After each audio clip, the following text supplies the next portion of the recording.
बिस्मिल्लाहिर्रहमानिर्रहीम। अस्सलाम वालेकुम नाज़रीन, मैं हूँ आम शहरी आरिफ हमीद भट्टी। नाज़रीन, आज वज़ीर आज़म पाकिस्तान में लाहौर में मसरूफ़ तरीन दिन गुजारा।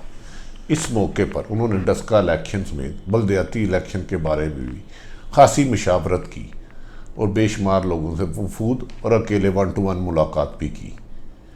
वज़ीर आज़म ने आज हल्का NA-75 डस्के के फैसले को चैलेंज करने के अहकाम जारी किए, जबकि पंजाब में मुकमका की सियासत के बाद 5 सीटें पीपल्स नून लीग, 5 PTI और 1 काफ लीग के पास चले गई। वज़ीर आज़म पाकिस्तान ने एक आर्डीनेंस जारी किया, लेकिन उसके बावजूद खरीदो फरोख्त नहीं रुक सकी और मुकमका की सियासत इस वक्त अरूज पर है। ना जाने पाकिस्तान में करप्शन के जहर को सियासत से कैसे अलग किया जाएगा, बज़ाहिर मुमकिन नहीं। हमारी इतलात के मुताबिक KPK और बलूचिस्तान में पीपल्स पार्टी अपने कैंडिडेटों को कामयाब कराने के लिए भरपूर कोशिश कर रही है और नून लीग उसके साथ मिली हुई है। दूसरी तरफ मरियम नवाज ने डस्के में होने वाले इलेक्शन में धांधली का असर जिम्मेदार वज़ीर आज़म इमरान खान को ठहराया और कहा कि इनके खिलाफ सख्त कार्रवाई की जाए। क्या वज़ीर आज़म का हुकूमत का सुप्रीम कोर्ट में जाना आर्डीनेंस के लिए शो ऑफ हैंड कराने के बावजूद भी करप्शन का बाजार नहीं रुक सका? तो क्या सियासत में करप्शन को लीगल तो नहीं करार किया जा रहा? ना जाने जब भी कोई अपोजिशन होती है तो वो बुलंद व बाले दावे करती है कि मैं इक़्तिदार में आके अच्छे फैसले करूँगी और अवाम की फलाह बहबूद, तो जैसे ही इक़्तिदार मिलता है तो उनकी प्रायोरिटी चेंज हो जाती है। तफसीलात के मुताबिक आज वज़ीर आज़म इमरान खान इस्लामाबाद से लाहौर आए और कहा यह जा रहा था कि बाज़ जो PTI के लोग हैं उनके बारे में करप्शन के उन्हें शहायद मिले हैं और उसमें कुछ ब्यूरोक्रेसी के ख़िलाफ़ भी बड़ी कार्रवाई करने की तवक्को थी, जिस पर वज़ीर आला पंजाब और मुख्तलिफ वफूद के साथ उनकी तफसीली मुलाकात हुई। इस मौके पर कहा जा रहा है कि बाज़ लोगों ने वज़ीर आज़म इमरान खान को समझाया कि 3 मार्च को होने वाले सेनेट इलेक्शन से पहले बेहतर ये है कि किसी सियासी बंदे के खिलाफ कार्रवाई ना की जाए, वरना गो कि यहाँ सेनेट बगैर इलेक्शन के बिला मुकाबला कामयाब हो चुके हैं, लेकिन इसके साइड इफ़ेक्ट आ सकते हैं। इस मौके पर वज़ीर आज़म ने नाराज़गी का इजहार किया कि वो इलेक्शन जीतने से पहले कह चुके थे कि वो इक़्तिदार निचली सतह तक मुंतकिल करेंगे, लेकिन 3.25 साल हो गए हैं कि कोई भी आप बल्दियाती निज़ाम बना नहीं सके, जिस पर आज 3 मुख्तलिफ बल्दियाती निज़ामों पर उनको ब्रीफिंग दी गई और कहा यह जा रहा है कि मज़ीद इसी तरह रहा तो 1 साल और भी बल्दियाती इलेक्शन नहीं होंगे। ये कौन ऐसे शख्सियात हैं जो वज़ीर आज़म इमरान खान के करीब भी हैं, लेकिन उनका जो ज़िंदगी का मकसद था कि करप्शन से साफ सियासत, ताकतवर कमज़ोर कानून, उसको कामयाब नहीं होने दे रहे। वज़ीर आज़म शायद इनको पहचानते हैं, लेकिन असम्बली में कम गेम होने की वजह से, नंबर गेम कम होने की वजह से बड़े फैसले कर नहीं पा रहे।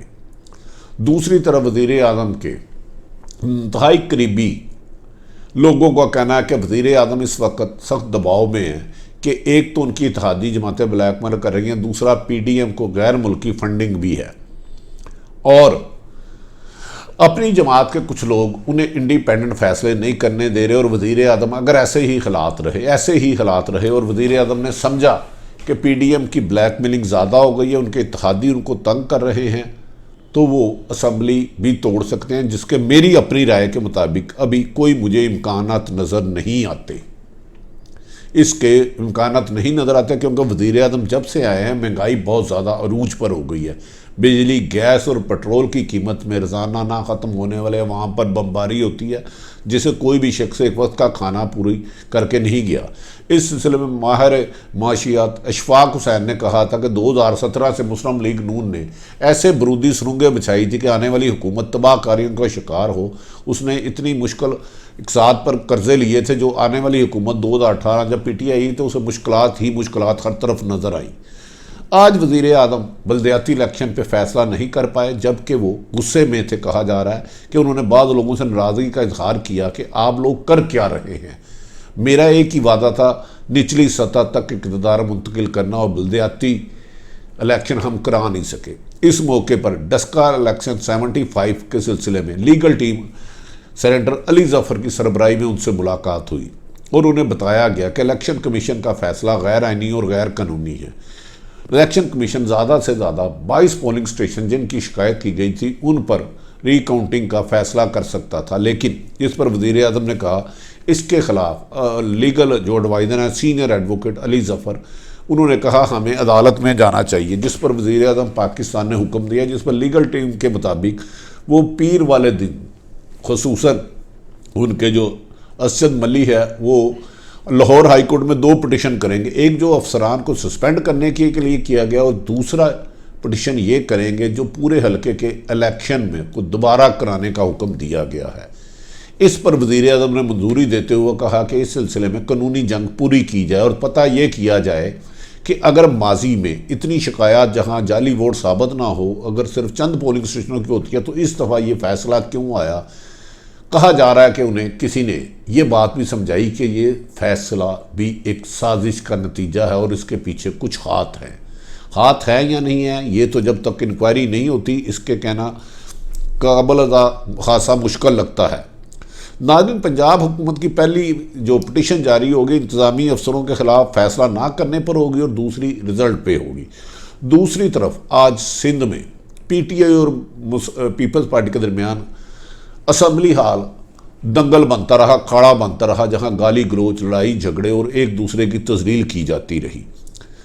और नहायत अहम ज़राए के मुताबिक आसफ़ अली ज़रदारी, मौलाना फजलुर रहमान और मियाँ नवाज शरीफ इस वक्त सेनेट इलेक्शन में इमरान खान को सरप्राइज़ देना चाहते हैं बलूचिस्तान और KPK में, जबकि सिंध के कुछ PTI के अरकान भी सख्त नाराज़ हैं और उन्होंने खुद अपने ही वज़ीर आला जो PTI से ताल्लुक़ रखते हैं उनको भी फारग करने का फ़ैसला किया। और कहा जा रहा है कि जो साबक लीडर थे लियाकत जतोई, जिसने PTI में शमूलियत की थी, वो भी PTI को छोड़ के मुस्लिम लीग नून में जा सकते हैं। लगता है कि इमरान खान के पास मुकम्मल बेहतर टीम ना होने की वजह से उन अकेलों को रोज़ाना कभी वो KPK जाते हैं, कभी इस्लामाबाद में करते हैं, कभी आके लाहौर के मामला सॉल्व नहीं कर सके, तो कहा जा रहा है कि वो सिंध भी जा सकते हैं या सिंध के नाराज़ अरकान को बुलाएंगे।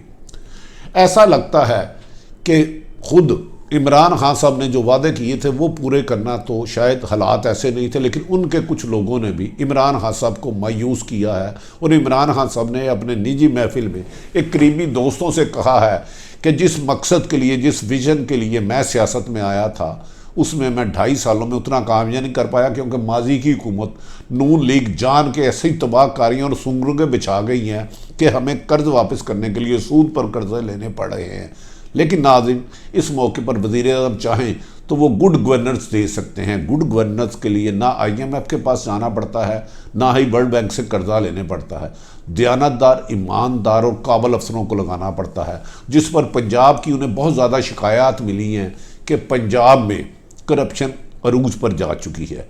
इसके ख़ात्मे के लिए वज़ीर आज़म को बोल्ड स्टेप लेने होंगे। लेकिन आप जानते हैं कि इलेक्शन कमीशन ने चीफ सेक्रेटरी जो अच्छी शोहरत के हामिल थे उन्हें भी बुला लिया, और IG जो उस दिन गैब रहे, जिनकी अदम दिलचस्पी की वजह से हुकूमत बदनामी का बायस बनी, IG प्रॉपर उधर सिक्योरिटी ना दे सके, जिसकी वजह से सारा दिन फायरिंग होती रही और मुस्लिम PTI की हुकूमत को नुकसान पहुंचा उनकी शोहरत का, क्योंकि उनका मकसद ही इमरान खान का पहले दिन से नारा था करप्शन से पाक और साफ शफाफ इलेक्शन। इस पर भी इमरान खान साहब को आज ब्रीफिंग दी गई कि सियालकोट के कुछ लोगों ने आपको मिसगाइड किया है और इलेक्शन आपकी हुकूमत में ऐसा होना एक सवालिया निशान है। अगर PTI मुस्लिम लीग नून और पीपल्स पार्टी हुकूमत में धांधली कोई नई बात नहीं थी। अगर PTI के दौर में धांधली हो तो फिर सवाल करेंगे इमरान खान तो उनसे अलग था, उसकी जदोजहद करप्शन और धांधली के खिलाफ थी, फिर डस्के में ऐसा क्यों हुआ।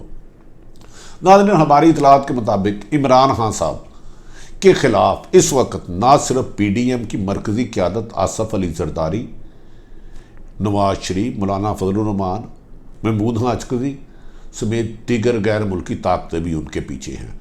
और ना जाने आसफ़ अली ज़रदारी ने 2 रोज़ कबल लंदन में फ़ोन करके साबक वज़ीर आज़म जो सुप्रीम कोर्ट से सज़ा याफ्ता नवाज शरीफ, उन्हें यकीन दहानी कराई है कि मैं अदम एतमाद कराने में कामयाब हो जाऊँगा और मैंने जिनको मनाना था वो मना लिया है।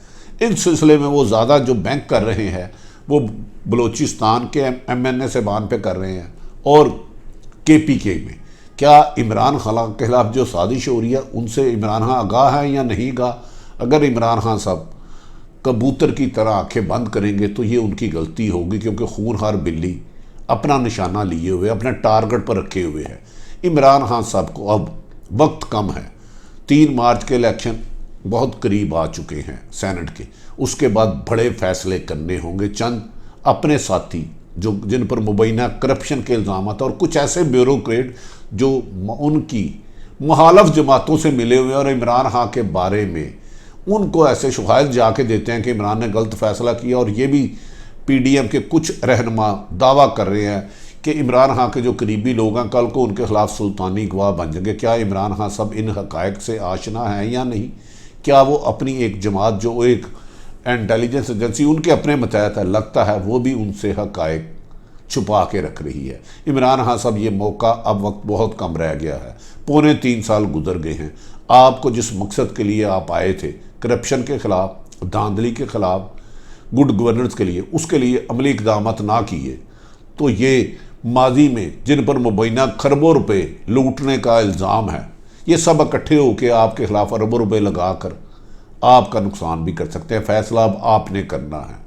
हुकूमत अल्लाह ताला ने आपको दी है, लेकिन जब तक कुछ खोटे सिक्के आपकी जेब में, आपने इनको निकाल के ना फेंका तो आपकी 22 साल जद्दोजहद ज़ाया हो जाएगी, नुकसान हो जाएगी, और फिर मुल्क पे वही लोग मुसल्लत हो जाएंगे जो पिछले 25 से 30 साल मुल्क को लूटते हैं और मुबैना तौर पर अरबों रुपए करप्शन के इल्ज़ाम है। और वो यही लोग कहेंगे कि देखा हम पे करप्शन साबित नहीं हुई, हम दोबारा आ गए। नाज़रीन, अब हमारी दुआ है कि अल्लाह ताला पाकिस्तान की अवाम के लिए बेहतर करे, हम पर वही हुक्मरान मुसल्लत हों या आए या रहे जो पाकिस्तान की अवाम की बेहतरी चाहते हैं। अपने इर्द गिर्द रहने वालों की खुशियों का ख्याल रखें, सियासी इख्तलाफ ज़रूर करें लेकिन सियासी दुश्मनी ना करें। ज़िंदा कौमों की निशानी है इख्तलाफ राय रखना, लेकिन मुखालफत बराए मुखालफत और दुश्मनी मुनासिब नहीं। अपने गिर्द रहने वालों की खुशियों का ख्याल रखें। पाकिस्तान जिंदाबाद।